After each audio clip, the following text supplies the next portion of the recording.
Hello hi, எல்லோரும் எப்படி இருக்கீங்க? நல்லா இருக்கீங்களா? நம்ம இப்போ பண்ண போகிற டிஷ் என்னென்னா துவையல் கீரை. அதுக்கு வேறு பேர் உண்டா என்னன்னு எனக்கு தெரியாது.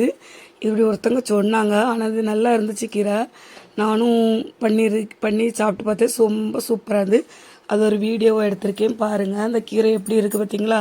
அதை ஆஞ்சி எடுத்தாச்சு. சூப்பராக ஒத்தொத்தையா இலையை மட்டும் தான் எடுத்திருக்கேன். இப்போ நான் வேறு அதில் காம்பு பூ எதுவுமே எடுக்கலை.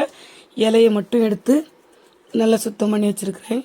அப்புறமா அதுக்கு தேவைப்படக்கூடிய பொருள் சின்ன வெங்காயம், பூண்டு, அது ரெண்டு நம்ம அரைச்சி வச்சுக்கிடலாம். அப்புறம் கொஞ்சமாக புளியும் ஊற வச்சுருவோம்.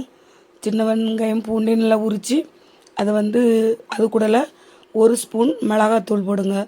மிளகாத்தூள் போட்டு அதை நல்லா பேஸ்ட் பதத்துக்கு அரைச்சி எடுத்துக்கிடுவோம்.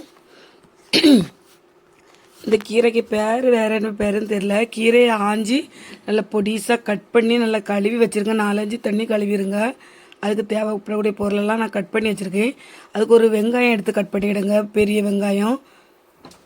ஒரு கொஞ்சமாக காயப்பொடியும் வேணும். கொஞ்சம் கருவேப்பிலை வச்சுருக்கேன். புளி ஊற வச்சு அதை நல்லா பிசைஞ்சி வச்சு தண்ணியை மட்டும் எடுத்து வச்சுருக்கிறேன். ஒரு பேன் எடுத்து அடுப்பில் வச்சுக்கிடுவோம். நம்ம இனி ரெடி பண்ணிடலாம். அதுக்கு நல்லெண்ணெய் இருந்தால் நல்லா மணத்து கிடக்கும். நல்லெண்ணெய் இருந்தால் சூப்பராக வாசனையாக இருக்கும். நல்லெண்ணெய் இல்லை, அதனால் நான் பாமாயிலே வச்சுட்டு நீங்களும் எந்த எண்ணெய் வேணாலும் ஊற்றி வச்சுக்கிடுங்க.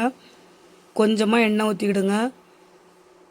எண்ணெய் சூடானதும் அது கூடலாம் கொஞ்சம் நம்ம கடுகு போட்டுடலாம்.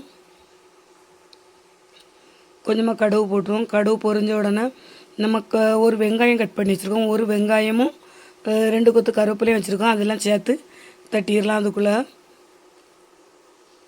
நல்லா மிக்ஸ் பண்ணி விட்ருவோம்.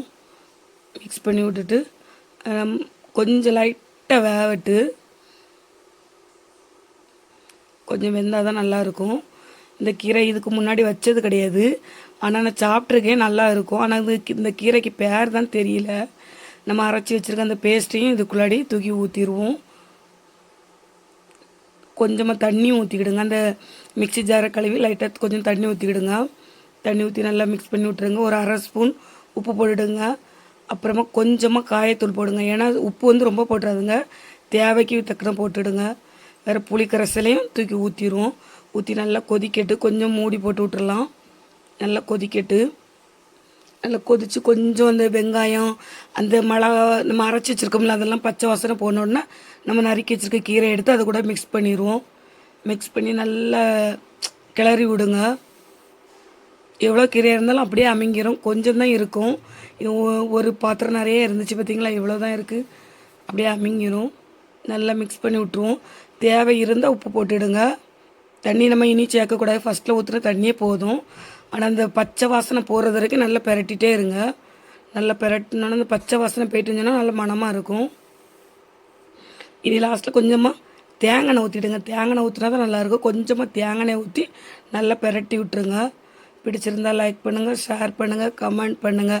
சப்ஸ்கிரைப் பண்ணாதவங்க சப்ஸ்கிரைப் பண்ணுங்கள். சுவையான துவையல் கீரை ரெடி ஆகியாச்சு பாருங்கள். பிடிச்சிருந்தால் லைக் பண்ணுங்கள். சரியா? நான் ரொம்ப டேஸ்ட்டாக இருக்குது. நீங்களும் இதே பதத்தில் வச்சு பாருங்கள் எப்படி இருக்குன்னு உங்களுக்கு தெரியும். Hi bye.